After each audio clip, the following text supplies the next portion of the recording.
Hi everybody and welcome to this week's webinar. Today I'm joined by Peter Cargan, our Chief Financial Officer. Hey Pete. Hi Carolyn, hi everyone. And Amanda Locke, our Chief Operating Officer. Hi everyone. In today's webinar, we will be covering off a few points in relation to the latest government announcements, Les Mills on demand, our restart planning and our financial overview of the Y before and during COVID-19. Before I start, I'd like to make a quick announcement in relation to JobKeeper. As many of you know, administering JobKeeper payments has been no easy feat. It's required weeks of work to meet the government's deadlines and requirements, which, by the way, keep on changing. For example, just Monday, the rules set by the ATO changed again, ostensibly making us ineligible. Through our relationship, however, with Minister Cormann, the Minister for Finance, we were able to work with his office and the ATO and receive an exemption. So as part of that exemption, we are going to be doing a catch-up payment for the pay cycle paid on the 1st of April. We'll be making this payment next week on the 20th of May for those who are eligible. So please don't be surprised if you see some extra money in your bank account. It isn't a mistake and you don't need to contact payroll about it. So many of you are aware that each state's leaders, including the Victorian Premier, Daniel Andrews, has made an announcement on Monday in regard to easing restrictions. Victorians are now allowed up to 5 visitors in their homes, which is really great news. So while this doesn't mean that we can visit friends and family every day, it does mean that when we need to, we can connect face-to-face with our loved ones. In addition, schools will also be returning before the end of Term 2. Students who are in prep, Year 1, 2, 11 and 12 will return to school on the 26th of May, and the remaining year levels will return on the 9th of June. With this first stage of easing restrictions, very little has changed at the Y in terms of how we're currently working. Children's programs and Rebuild are continuing to operate, and we continue to have some shared service staff working from home. Our sectors like recreation, king swim and camping still remain closed. The good news is that we have moved into planning for restart following the 3-stage government plan. And Amanda's going to take you through this in a bit more detail.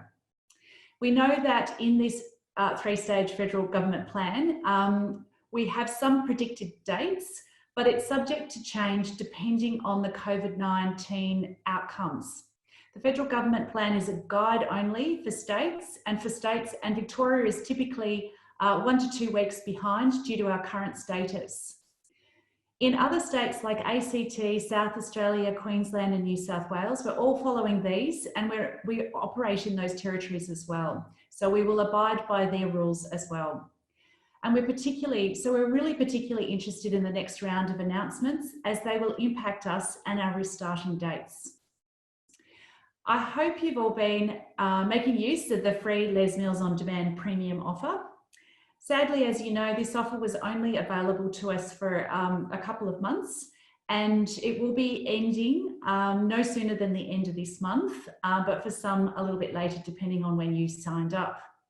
To ensure we're continuing supporting our communities and keeping them active, we will be launching a live health and wellness timetable on the virtual Y platform. Peter Gillies spoke about this last week. If you missed last week's webinar, you can catch up on the staff and volunteers information page. The timetable will feature a range of virtual classes, including mind, body, strength, cardio, and more, and staff and volunteers will have access to this. So please stay tuned for the launch of Virtual Y in the next couple of weeks.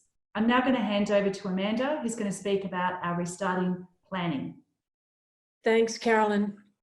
I'm sure many of you will already have seen the federal government's 3-step COVID-safe roadmap, which we're going to show now.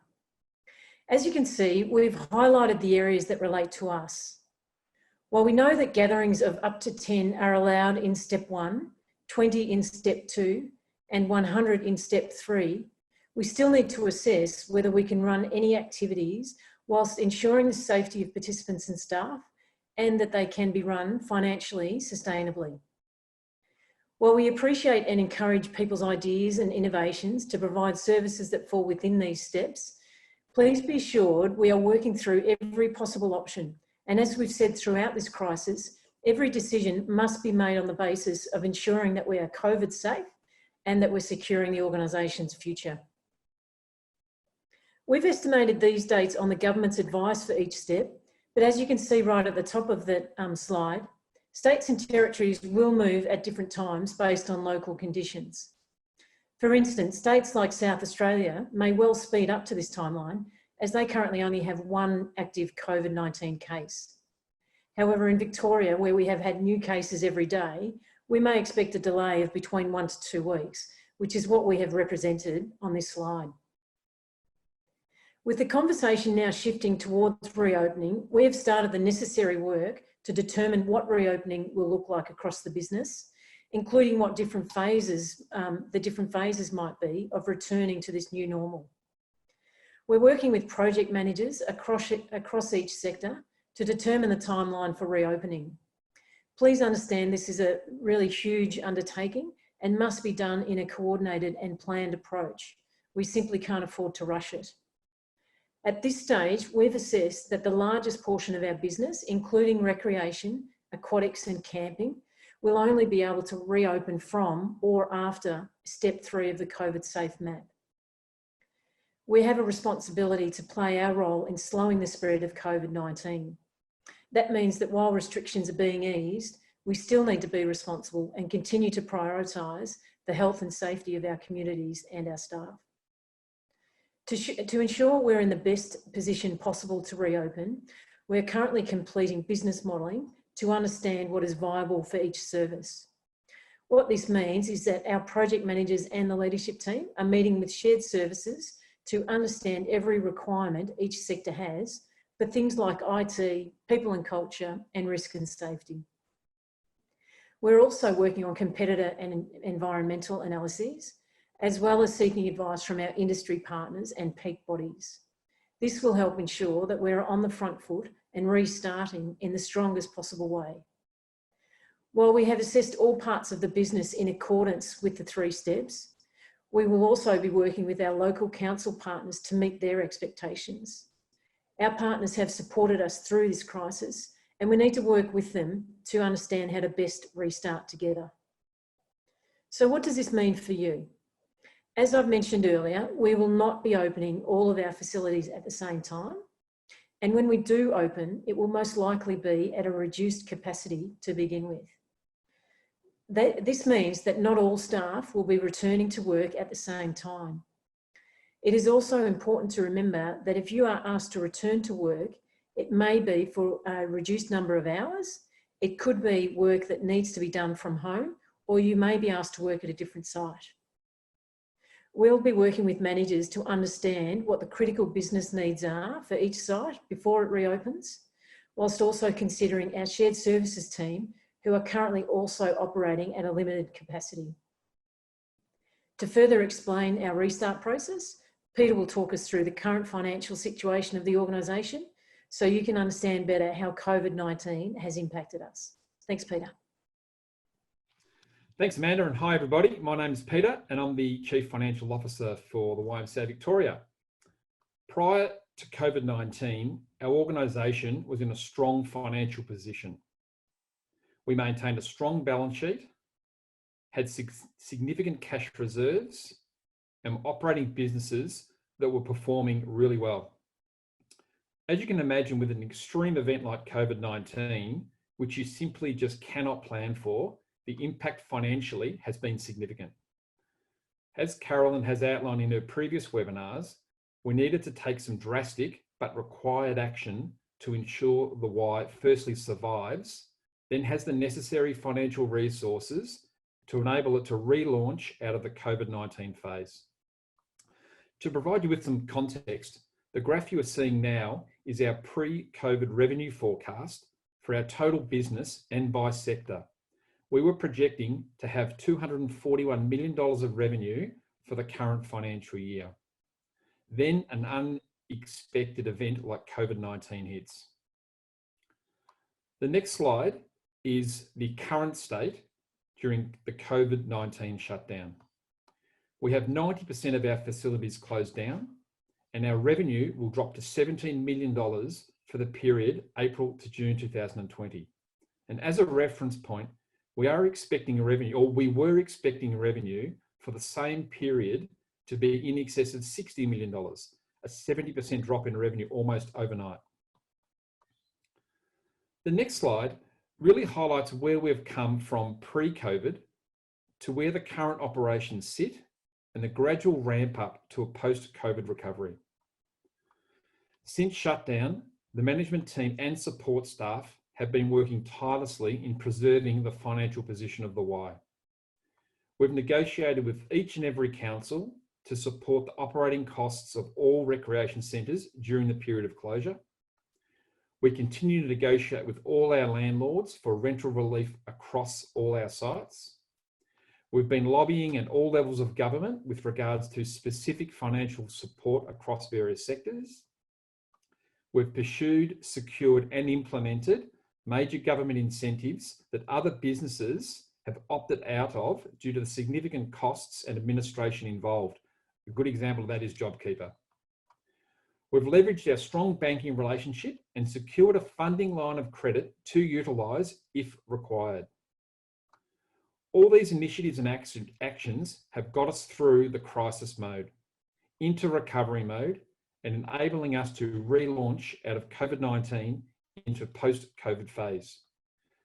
Now, this recovery will not be easy. As Amanda touched on, it will take time and be staggered. We will be taking a balanced approach to reopening our sectors and sites between necessity, financial viability, federal, state and local government directive, and of course risk. With the planning underway, we're cautiously optimistic that we have the necessary resources to relaunch the Y back to its pre-COVID levels and beyond. Thank you, and I'll now hand back to Carolyn. You're on mute.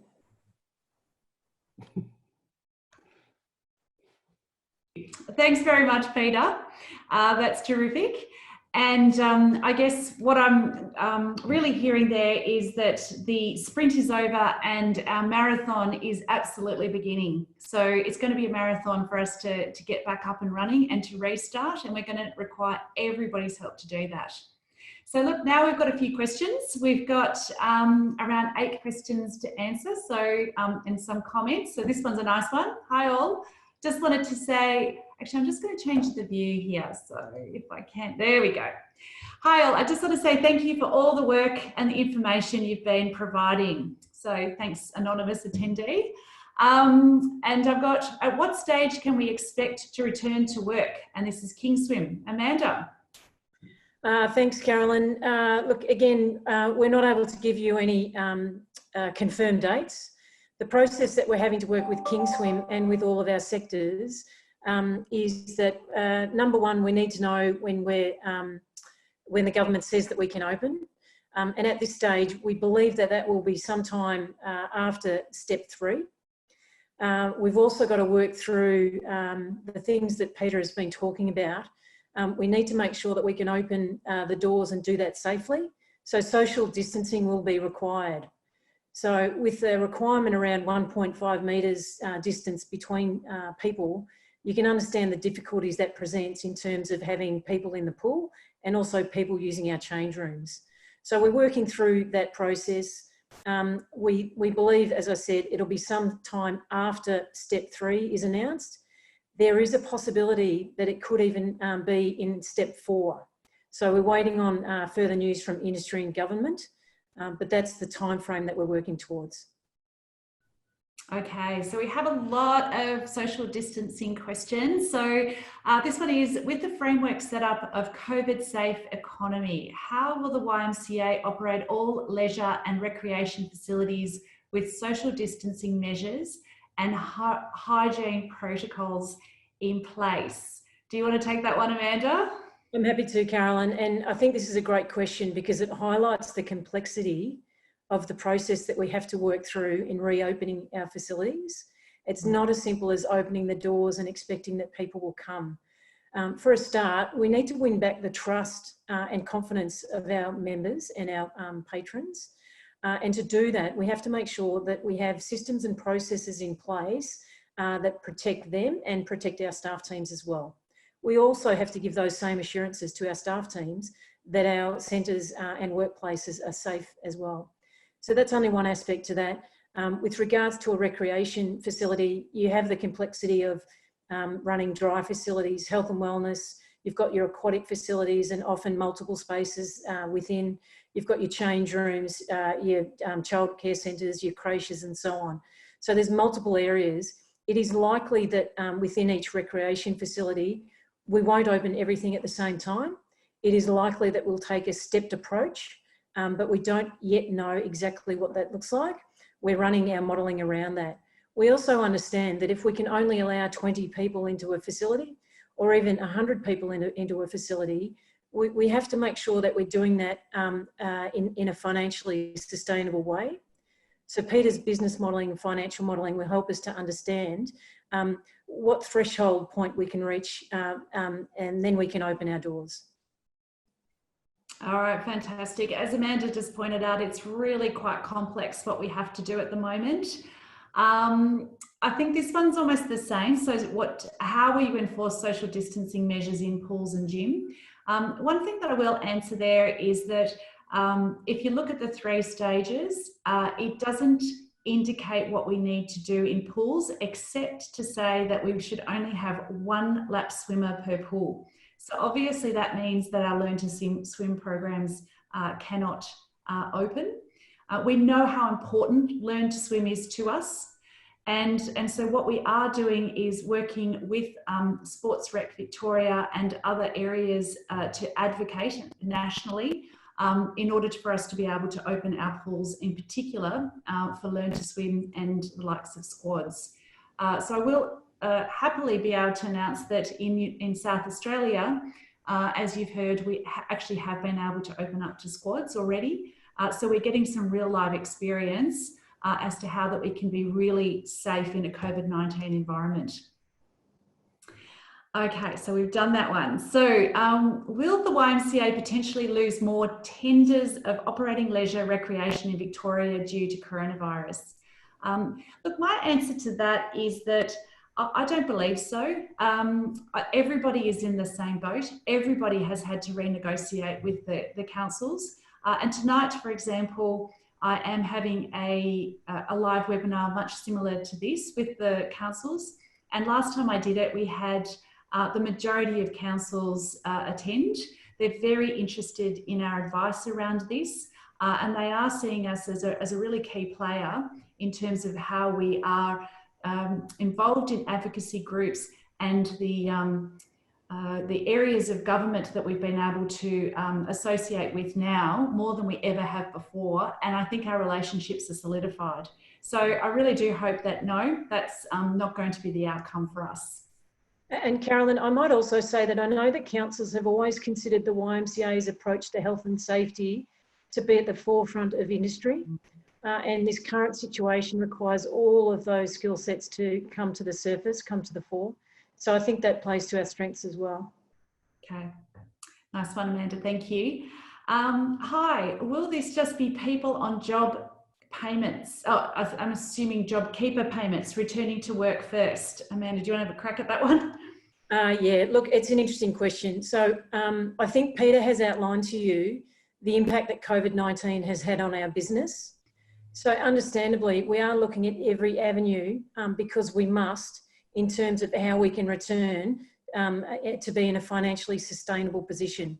So the government has provided JobKeeper allowances to workplaces in order to help all workplaces navigate their way through this situation. And we're doing exactly the same. So yes, absolutely, we will be utilising our employees who are eligible for JobKeeper.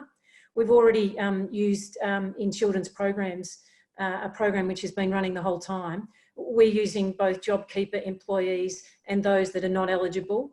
So that decision will be based on demand and need and skill sets. Fantastic. If a centre reopens, what occurs with JobKeeper payments? I can take that one. So basically, as we understand it to date, JobKeeper continues until mid-September. However, the government have said that they will review that in around mid-June. They have allowed themselves the opportunity to cease it early if the economy is back on track. But when we reopen, we fully expect that JobKeeper will be still there. So we hope to reopen around that same time frame. And we do hope that the government will continue to pay it right through to the end of September. But your guess is as good as mine at this stage. Will group fitness classes resume if indoor pools are closed in the same venue? I'll give that one to you. I'm not going to be able to give too many yes and no answers, except to explain the process that we'll be working through.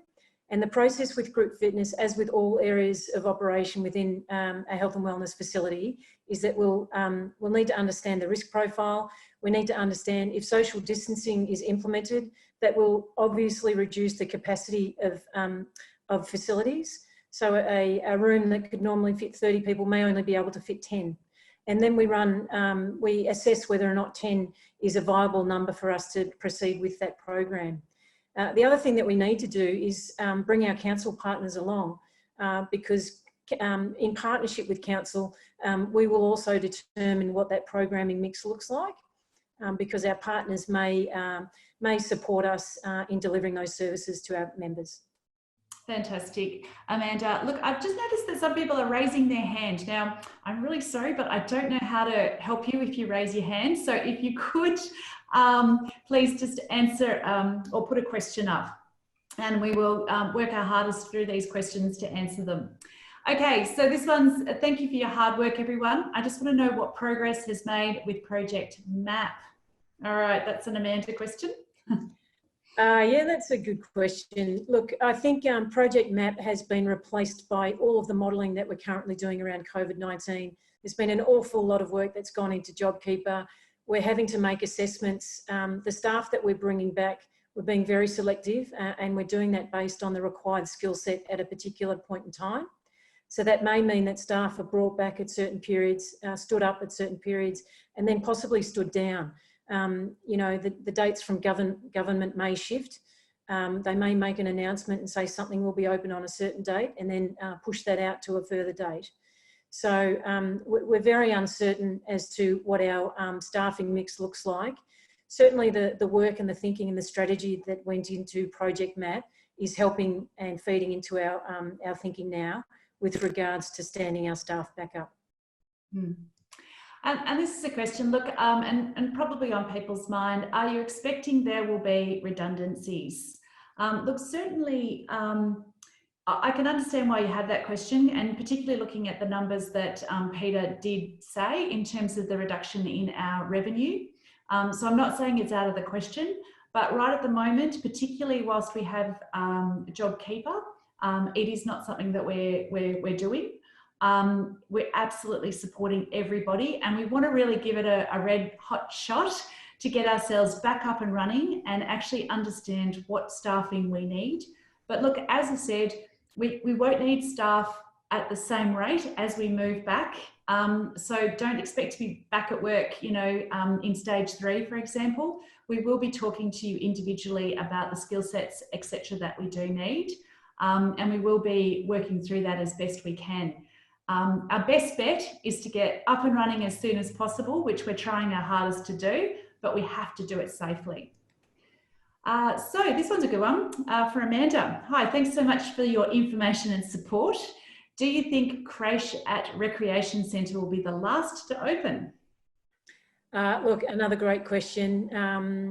As I've said previously, we'll be having to do our risk assessments with creche and understand the demand model for creche. So I can't predict the timing. What we do know is that our services in recreation facilities will open on a stepped process. Nothing, it won't all open at the same time. So I'm not giving you the exact answer that you're after, except to say, give you assurances that we're working through a really strong process to understand what can open and at what time. I have to say, we've, since the announcement on the 8th of May, we're trying to make sense of what can and can't open. And we're really working around the clock to work out what that looks like. And Amanda's leading a fantastic process in regard to that, with a number of project managers and our managers. So we're all going to be looking for your ideas, but we need to do it in a really systematic way, so that we set ourselves up for success. So, okay, this one is, I think it's an Amanda one. When would full-time staff go back to normal hours, not the 27 hours a week, with children coming back to normal? Look, again, we're bringing staff back based on demand. So with children's programs, for example, we've obviously got a vastly reduced number of children in both our early learning centres and OSH programs, and we're only staffing to the level that's required, obviously, to undertake that in a safe way. So we will be bringing staff back as our member numbers start returning and as our children start returning to our services. So that number will trigger how many staff we bring back and when. Fantastic. This one's nice. I appreciate all the information and support the Y's given us all, even fighting for us to be able to get JobKeeper. And someone has said that, look, they missed the beginning and something about another payment of JobKeeper being made next week. Look, that is true. It is highly unusual that we would be doing a payment on May the 20th, but we will be. But it will obviously be dependent on the hours that you worked the last 2 weeks of March, and the reconciliation with regard to that. So that is what the ATO have requested that we do, is a make-up payment in relation to payments that made on the 1st of April. So if you get a little extra cash in your pay packet, that's all very, I guess, almost lucky at this stage. But please don't be calling our payroll department, because it is correct. If it's given you a little extra money, then it is absolutely correct. So extra payment at the start. Oh my gosh, it's all bouncing around. I've got time for one more question. So this person is, I'm worried about JobKeeper for current 18-year-olds. Look, Isa, there has been nothing about, so yeah, there has been some information obviously about 16 and 17-year-olds. And we have contacted every single one of those people in that category with a process to find out whether they are eligible or not. And so if you are an 18-year-old, there has been nothing with regard to that. So if you were 18 as at the 1st of March. All right, actually, sorry, we've got one more chance, one more thing. Is Kew Recreation Centre likely to reopen or stay shut for redevelopment? We did answer that last time. So look, it looks like Burundara are really steaming ahead with regard to the Kew Rec Centre. So my expectation is that it may not open, because they're really trying to get on with it so that we can get it back open as soon as possible. Look, there's some really good other questions in here, and as always, we will try to answer your questions after it, but my commitment is always that we keep these just to 30 minutes. I think it's really exciting that we have now this 3-step COVID safe roadmap, but please bear with us as we work through what that means for the Y. I think each week you understand we're just progressing, and we're progressing quite fast. But I know sometimes if you're sitting at home, it might feel slower than what it is. So I do hope that you appreciate we're working as hard as we can. So it doesn't mean that we're going to restart straight away, but rest assured we're in planning, and we're going to put ourselves in the best position possible for when we do reopen our doors. I'd like you all to, and encourage you to complete the government's COVID-19 online training module. It's going to inform you on how to protect yourself and the people around you from COVID-19. It only takes between 5 to 10 minutes, and I will include a link in my follow-up email. But again, thank you, Peter, and thank you, Amanda. Thanks, Karen. Bye-bye. Thank you. I hope that you all have a wonderful week and that you and your family are going well. Cheers. Thanks very much.